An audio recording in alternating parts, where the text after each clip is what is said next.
আসসালামু আলাইকুম, কেমন আছেন সবাই? টাইটেল দেখেই হয়তো বুঝতে পারছেন আজকের উদ্দেশ্য কি। আর সচরাচর আমার লাইভের কোনো সুনির্দিষ্ট বিষয়বস্তু থাকে না, সুনির্দিষ্ট কোনো কি বলে এটাকে, সুনির্দিষ্ট কোনো বিষয়ও থাকে না, উদ্দেশ্যও থাকে না। তো আজকে আছে, আজকে জাস্ট আপনাদের সাথে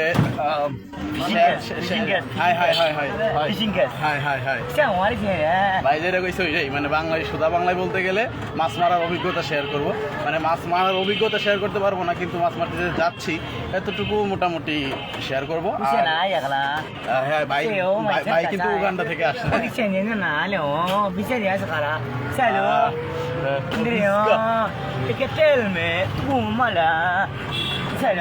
যাই হোক, বাই দ্য ওয়ে, এই মুহূর্তে আমরা এই যে গাড়িতে আছি, হ্যাঁ ঠিক আছে, মাথা নষ্ট, ক্যাবটা খুলে যাচ্ছে। এই যে আমরা রওনা দিচ্ছি তুরাগ নদীর উদ্দেশ্যে। আর যারা চিনেন তারা এই জায়গাটা চিনবেন অবশ্যই। এটা তালতলা মোড়, মানে তালতলা যে মসজিদটা আছে, মসজিদের এখানে এই বাজারটা, হ্যাঁ ঠিক আছে, হ্যাঁ এইটাই। যাই হোক, বিষয়টা সেটা না, বিষয়টা হচ্ছে চলন্ত গাড়িতে আছি। ধৈর্য ধরে যদি থাকতে পারেন সাথে, তবে বিভিন্ন ধরনের রঙিন চঙ্গিন জিনিসপাতি দেখাইতে পারি।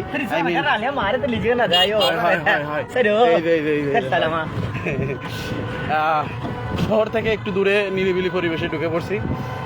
মোটামুটি শহর থেকে 1-1.5 কিলোমিটার ভিতরে ঢুকলে বা 2 কিলোমিটার ভিতরে ঢুকলে গ্রামের একটা আভাস পাওয়া যায়।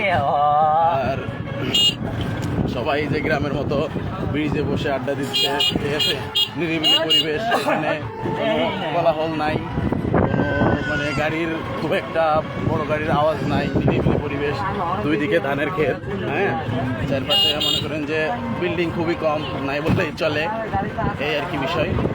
তো পরিবেশটা উপভোগ করতেছি, আর সেই দৃশ্যটাই আপনাদের সাথে তুলে ধরার চেষ্টা করতেছি আর কি। হ্যাঁ, এই যে এইদিকে দুই দিকে আছে খামার, সামনের পরিবেশ, এইদিকে সেই গ্রামের সেই দৃশ্য, গ্রামের বাজারের মতোই ছোট ছোট দোকান।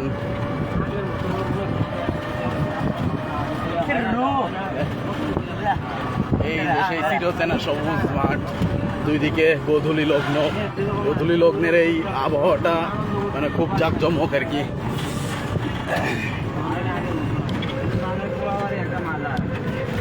এই মুহূর্তে যেই জায়গাটার মধ্যে আছি আমরা, অবস্থান করতেছি, জায়গাটা মানে নিতান্তই সবুজ, সেই মেঠোপথ গ্রামের মতো একটা মানে অনুভূতি কাজ করে, ভিতরে একটা ফিল আসছে। তো বিষয়টা হচ্ছে এখানে এই যে কচু লাগাইতেছে, লতি চাষ হবে সম্ভবত। এই কচু বড় হইলেই যে লতি হবে ওইটাই বিক্রি করবে। তো মোটামুটি গ্রামের একটা দৃশ্য পটভূমি, ভাষাল অনেক সুন্দর, মানে অনেক সুন্দর মনোরম পরিবেশ, মানে মারাত্মক একটা অনুভূতি। হ্যাঁ, তো মাঝে মাঝে এইরকম একটা ব্রেক নেওয়া প্রয়োজন। ছুটির দিনে যে একটা সারা সপ্তাহ গার্মেন্টসে যে চার দেওয়ালের যে আবদ্ধ থাকি, মনের যে একটা পরিবর্তন, মানসিকতার যে একটা পরিবর্তন আসা দরকার, সেইটা মাঝে মাঝে আসা দরকার। এই যে দেখছেন সবুজ শ্যামল ছোটো ছোটো বাড়ি, পাশেই ক্ষেত খামার, এখানে ধান চাষ হয়। এখন ধান কেটে নিচে আবার হয়তো জমি চাষ করে ধান লাগাবে। তো এই যে ছোটো ছোটো এই যে মসজিদ, এটা দেখে কেউ বলবে যে এটা শহরের মসজিদ, এটা একদম গ্রামের মতো। এই যে বাড়িঘর, টিনের বাড়িঘর, ছোটো ছোটো সব কিছু মিলে ওয়াও, এই যে টিনের বাড়িঘর দেখছেন, মানে প্রত্যন্ত গ্রামে যেমন টিনের বাড়িঘর থাকে, ছোটো ছোটো দোকানপাট, মানে বিষয়টা সবই ওয়াও, জাস্ট ওয়াও আর কি।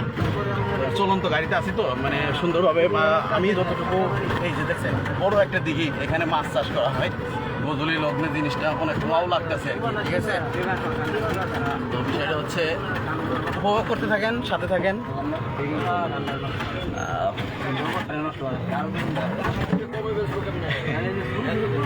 এই একটা ফ্যাক্টরি অনেক ভিতরে, মানে শহর থেকে অনেক ভিতরে আর কি, মোটামুটি 3 কিলোমিটার ভিতরে। এইটা একটা ফ্যাক্টরি, এটা 7 তলা সম্ভবত। যাই হোক, কেউ যদি দেখে থাকেন, কে কোথা থেকে দেখছেন, কেমন আছেন, অবশ্যই কমেন্ট করে জানাবেন, ঠিক ঠিক আছে? তাহলে আপনাদের কমেন্টের রিপ্লাই হয়তো আগামী 5-7 মিনিট পর্যন্ত কমেন্টের রিপ্লাই দিতে পারবো। যদি কেউ দেখে থাকেন অবশ্যই কমেন্ট করে জানাবেন, আর আমার কথা ক্লিয়ার শোনা যাচ্ছে কিনা সেটাও দয়া করে একটু জানাবেন। হ্যাঁ, আর কে কোথা থেকে দেখছেন, কেমন আছেন একটু কমেন্ট করে জানান।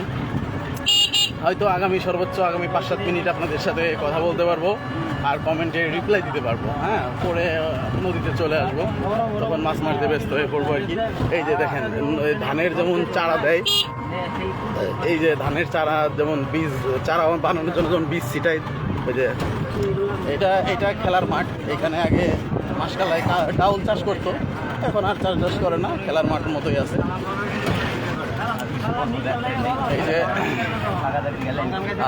আমার সাথে আরো 2-3 জন আছে। এই যে ইনি হচ্ছে ড্রাইভার, ইনি একজন বড় ভাই আমার সাথেই আসছে, ইনি আর একজন বড় ভাই, ঠিক আছে? তো আমরা 3 জন মিলে মোটামুটি 3 জন মিলে যাচ্ছি। হ্যাঁ, এর আগেও গেছি।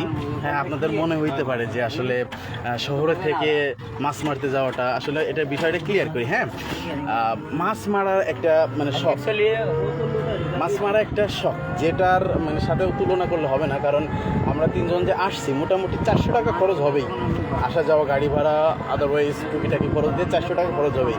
আর 400 টাকার মাছ কখনোই পাই না, যদিও মাঝে মধ্যে পাই মোটামুটি, মাশাআল্লাহ নদীর মাছ তো মোটামুটি পাই, মাঝে মাঝে অনেক মাছই পাই। তো এখন মানে আমার সাথে যে আছে আমার পার্টনার কি, উনি কিছু কথা বলবে, প্লিজ। আচ্ছা, মানে আসলে হলো কি, আমাদের সবাই শহরের কোলাহলে থাকি।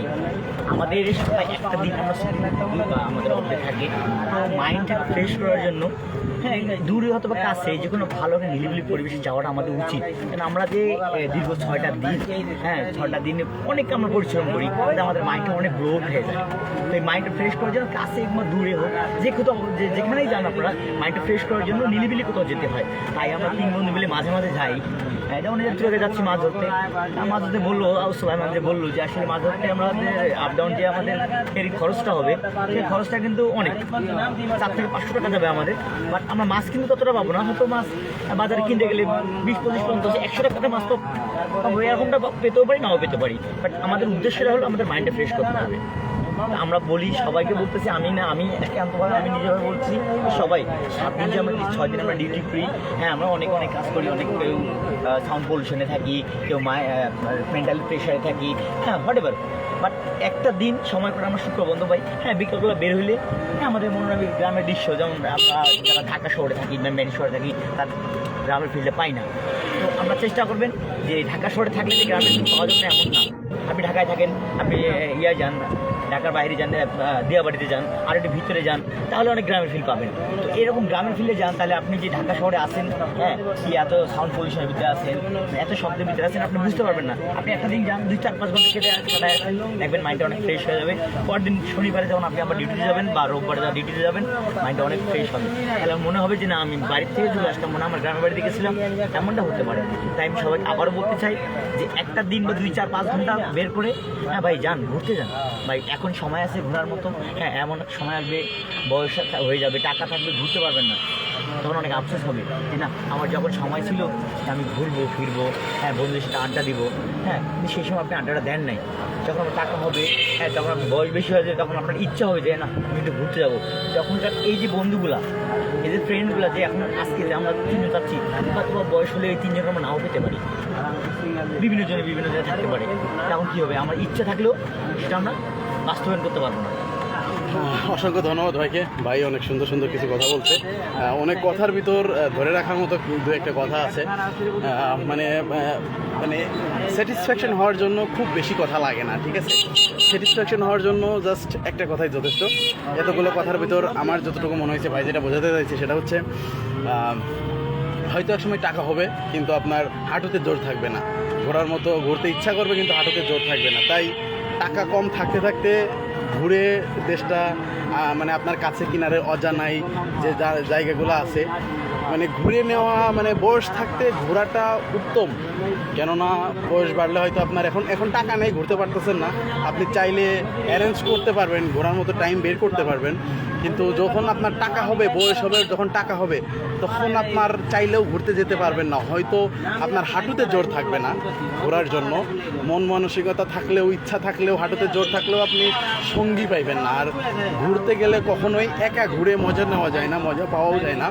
তো ঘোরার জন্য একটা পার্টনার দরকার হয়, হ্যাঁ। কারণ আপনি যে মেন্টালিটির মানুষ, সেই মেন্টালিটির একজন সঙ্গী না পেলে আপনি ঘুরে কখনোই মজা পাবেন না, ঠিক আছে?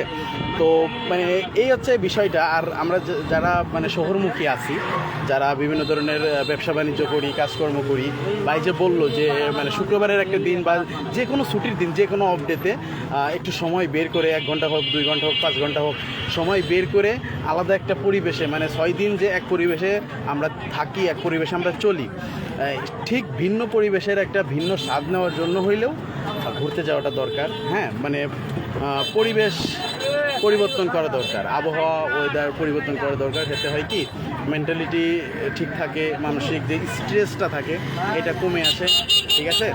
তো সব কিছু মিলাইয়া তাড়াতাড়ি যা ঘুরে আসেন ভাই।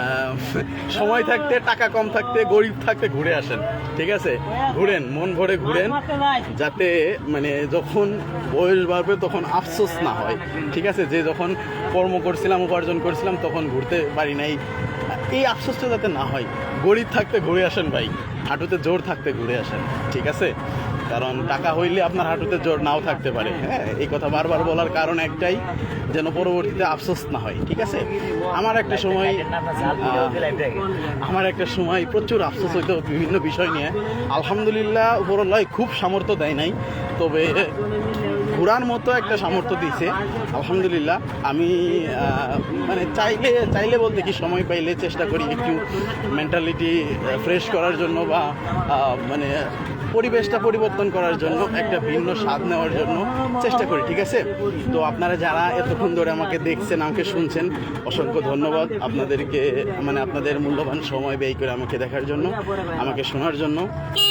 ভালো থাকবেন, সুস্থ থাকবেন, আর আমার জন্য দোয়া রাখবেন। উপরওয়ালা যেন আমার মনে কোনো প্রকার হিংসা না দেয়, হিংসা থেকে আমাকে বিরত রাখে, আর আমাকে দ্বারা কাউকে যেন কিঞ্চিত পরিমাণ ক্ষতি না হয়, উপরওয়ালা সেটা থেকে যেন আমাকে হেফাজত করে, এই দোয়াটা রাখবেন আমার জন্য। আর দোয়া করবেন আল্লাহ যেন আমাকে সুস্থ সবল রাখে, কর্মমুখী রাখে, বাজে কোনো নেশায় যেন না ঢোকায়, আসক্ত না হয়, এতটুকু দোয়া করবেন আমার জন্য।